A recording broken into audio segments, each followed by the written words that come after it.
Las conquistas rompió las bases de aquellas civilizaciones peores consecuencias que la sangre y el fuego de la guerra tuvo la inflamación de una economía minera. Las minas exigían grandes desplazamientos de población y desarticulaban las unidades agrícolas comunitarias. No solo extinguían vidas innumerables a través del trabajo forzado, sino que además indirectamente abatían el sistema colectivo de cultivos. Los indios eran conducidos a los socavones, sometidos a la servidumbre de los encomenderos y obligados a entrar por nada las tierras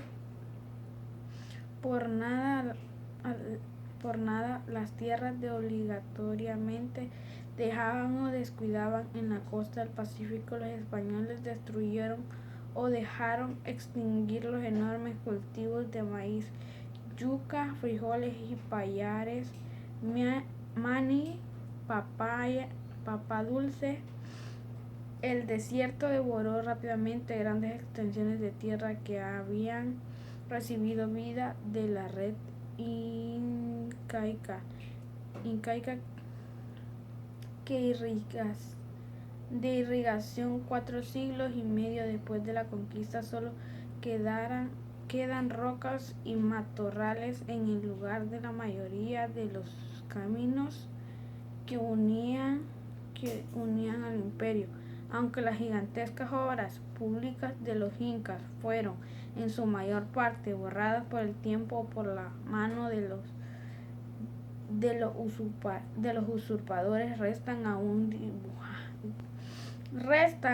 aún dibujadas en las cordilleras de los Andes las interminables terrazas que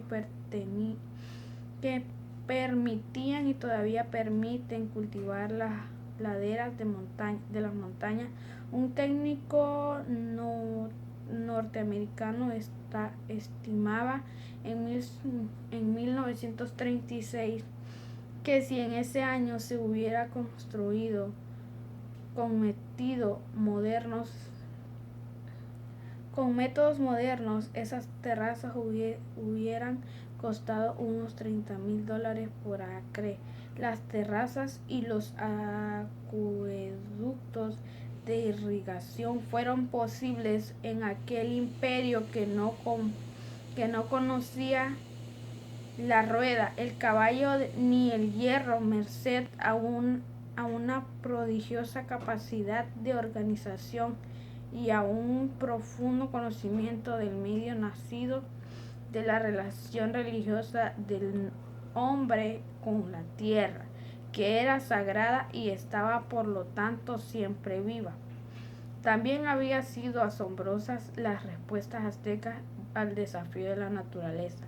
En nuestros días los turistas conocen por jardines flotantes las pocas islas sobrevivientes en el lago desecado donde ahora se levanta sobre las ruinas indígenas la capital de México. Esas islas habían sido creadas por los aztecas para dar respuestas al problema de la falta de tierras en el lugar elegido para la creación de Tenochtitlán. Los indios habían trasladado grandes masas de barro desde las orillas y habían apresado las nuevas islas de Limo entre delgadas paredes de cañas, hasta que las raíces de los árboles les dieron firmeza por entre los nuevos espacios de tierra.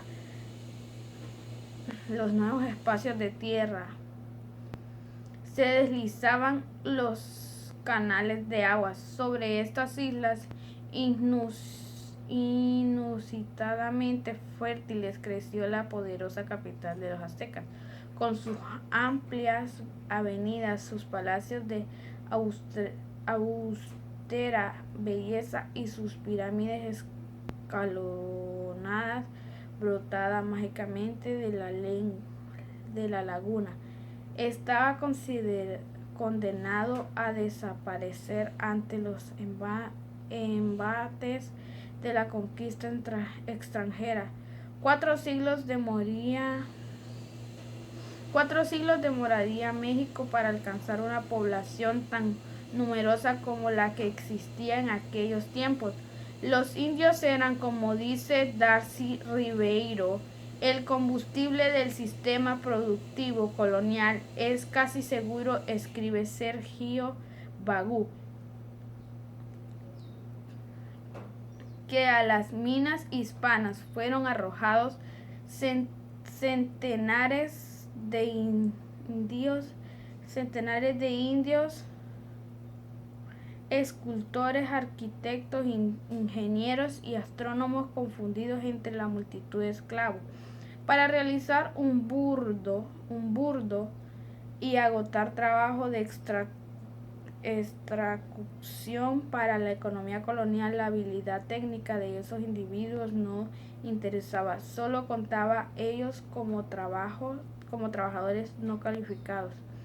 Pero no se aprendieron todas las esquirlas de aquellas culturas rotas. La esperanza del renacimiento, la dignidad perdida, alumbraría numerosas sublevaciones indígenas. En 1781 Túpac Amaru puso sitio el Cusco. Este cacique mestizo, directo descendiente de los emperadores incas, encabezó el movimiento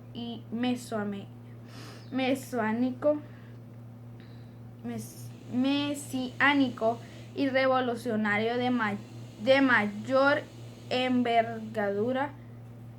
La gran rebelión estalló en la provincia de Tinta. Montado en su caballo blanco, Túpac Amaru entró en la plaza de Tungascudo en su caballo blanco, y Túpac Amaru entró en la plaza de y al son de tambores pututus anunció que había condenado a la horca al corregidor real Antonio Juan de Arriaga y dispuso la prohibición de la mitad de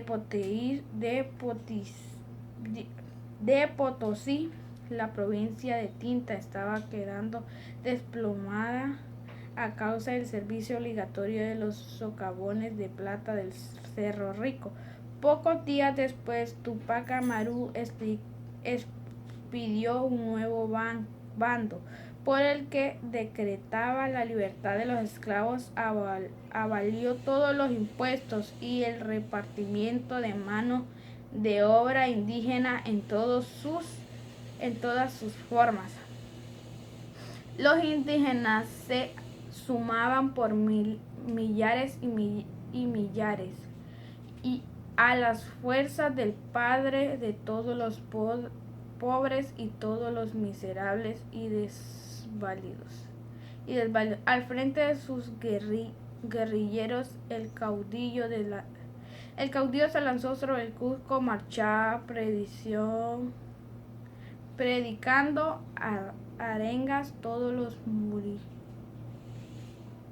Todos que murieran bajo sus órdenes en esta guerra resucitarían para disfrutar la felicidad y las riquezas de los que habían sido despojadas por los invasores.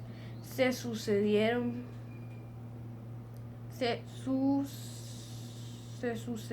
victorias y derrotas. Por fin traicionado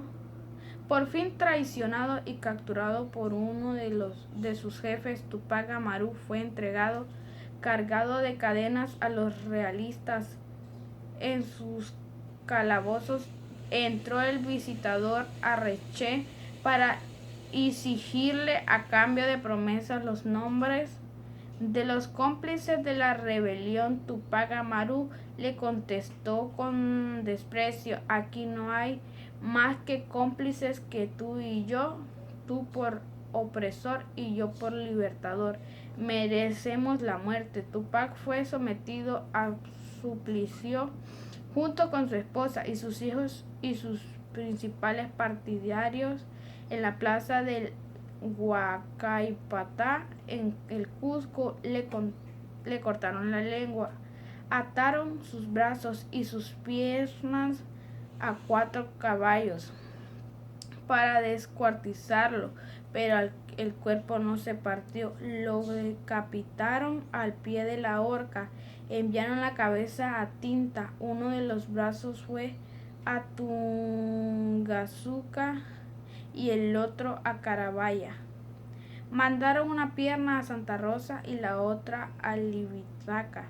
Le quemaron el torso y arrojaron las cenizas al río Guatanay. Se recomendó que fuera extinguida toda su descendencia hasta el 4º grado. En 1802, otro cacique descendió de los incas, Astorpilco, recibió la vista de Humboldt. Fue en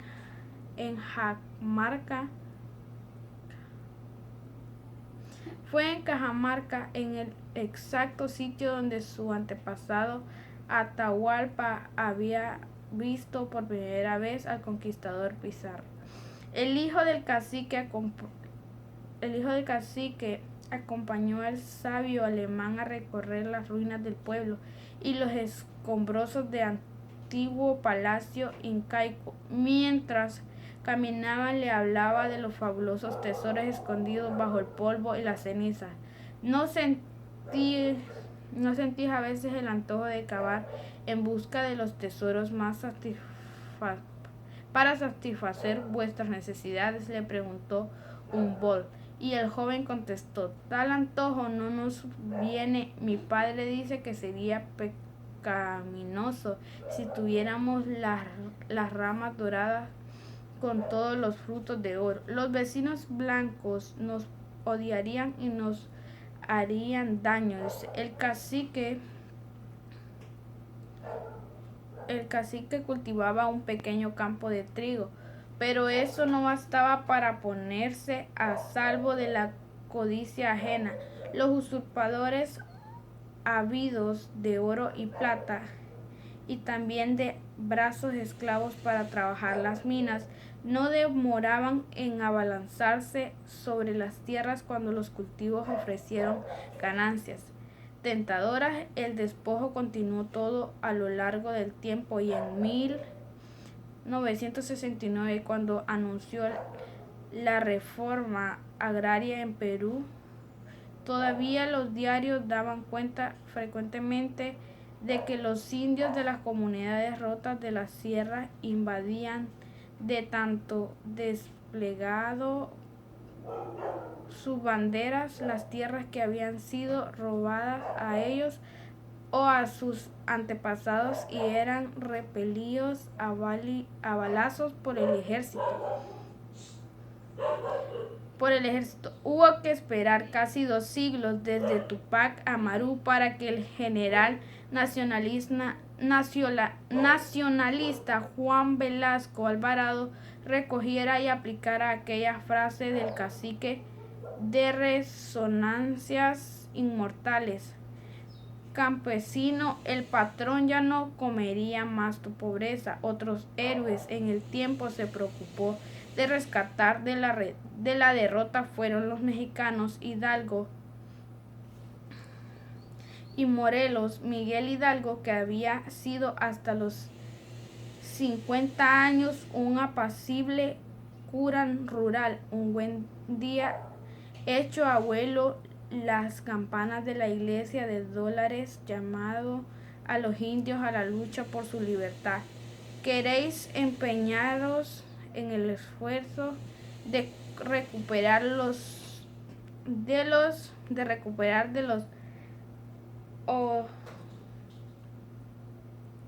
los odiados españoles las tierras robadas a vuestros antepasados? Hace 300 años levantó el estandarte de la Virgen India de Guadalupe, y antes de 6 semanas 80,000 hombres lo seguían armados con machetes, picas, hondas, arcos y flechas. El cura revolucionario puso fin a los tributos y repartió las tierras de Guadalajara, decretó la libertad de los esclavos, abalanzó sus fuerzas sobre la Ciudad de México, pero fue finalmente ejecutado al cabo de una derrota militar y, según dicen, dejó al morir un testimonio de apasionado arrepentimiento. La revolución no demoró en encontrar un nuevo jefe, el sacerdote José María Morelos. Deben tenerse como enemigos todos los ricos, nobles y empleados de primer orden. Su motivo, insurgencia indígena y revolución social, llegó a dominar una gran extensión del territorio mexicano, hasta que Morelos fue una también derrota y fusilado. La independencia de México 6 años después resultó ser un negocio perfectamente hispánico, entre europeos y gente nacidas en América, una lucha política dentro de la misma clase reinantes. El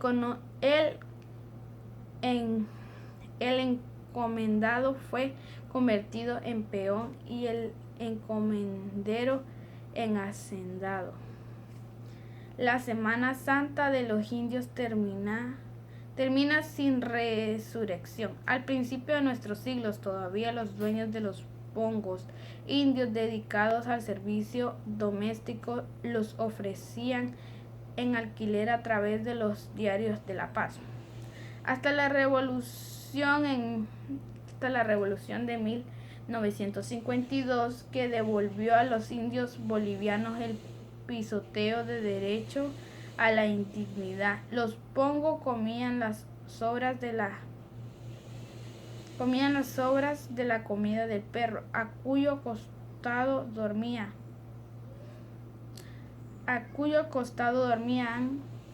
y se hincaban para dirigir la palabra a cualquier persona de piel blanca. Los indígenas habían sido bestias de carga para llevar a la espalda los equipajes de los conquistadores.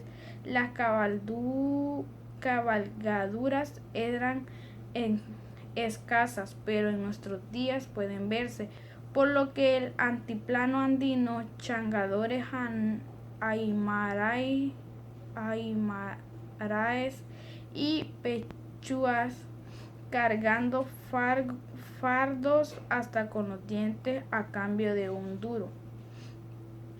pan duro. La neumoconiosis había sido la primera enfermedad profesional de América. En la actualidad, cuando los mineros bolivianos cumplen 35 años de edad, ya sus pulmones se niegan a seguir trabajando. El implacable polvo de sílice impregna la piel del minero, le raja la cara y las manos, le aniquila los sentidos del olfato y el sabor, y le conquista los pulmones, los endurece y los mata. Los turistas adoran fotografiar a los indígenas del altiplano vestidos con sus ropas típicas, pero ignoran que en la actualidad vestimenta indígena fue impuesta por Carlos III.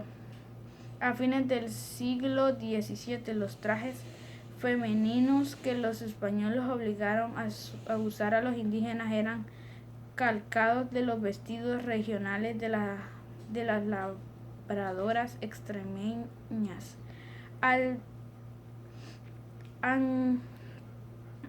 andaluzas y vascas, y otro tanto ocurre con el peinado de las indias rayas al medio impuesto por el virrey Toledo.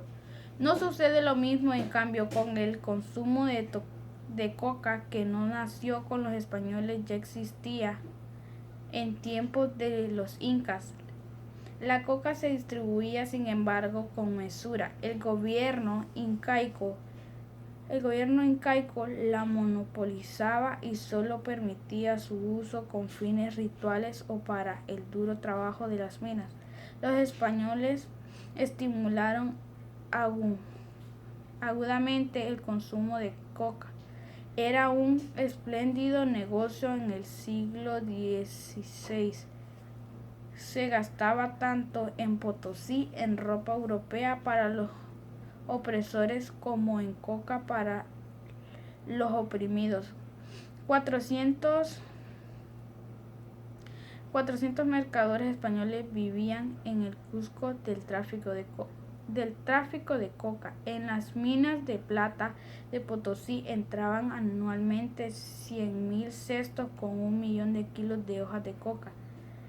La Iglesia extraía impuestos a la droga. El inca Garcilaso de la Vega nos dice en sus comentarios reales que la mayor parte de la renta del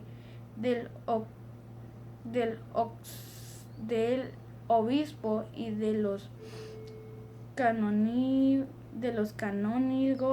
y demás ministros de la Iglesia del Cusco proveían de los diezmos sobre la coca, y que el transporte y la venta de este producto enriquecían a muchos españoles.